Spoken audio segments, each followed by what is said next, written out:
যি নিজৰ সন্তানক ভাৰতীয় কৰি ৰাখিব নোৱাৰিলে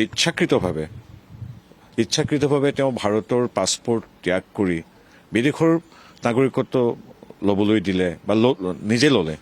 ঠিক সেইদৰে তেখেতে যেতিয়াই তেখেতৰ এনেধৰণৰ কাম কৰি ধৰা পৰিছে বা পূৰ্বতো দেখিছোঁ যেতিয়া তেওঁ ৰাজনৈতিক হলঠেকত পৰাজন হয় তেতিয়া হঠাতে তেওঁ কয় যে ময়ো লাচিত ময়ো আহোম ইত্যাদি ইত্যাদি।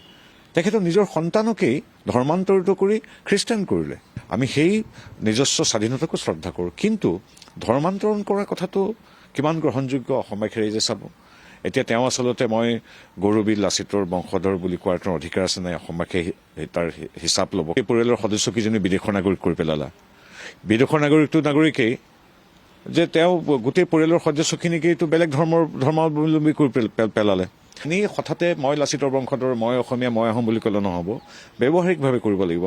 বাকী জাতি জনগোষ্ঠী বাদেই দিলোঁ, যিটো জনগোষ্ঠীক তেওঁ প্ৰতিনিধিত্ব কৰে সেই জনগোষ্ঠীটোৰ জাতীয় সংগঠন জাতীয় সত্তা ইতিহাস প্ৰকৃত অঞ্চলসমূহ বা আমাৰ স্বৰ্গদেউ চাওলুং চুকাফাৰ পৰা দা ডঙৰীয়াসকললৈকে তেওঁ কি কৰিছে মাত্ৰ তেওঁ দুটা উদাহৰণ দিয়ক।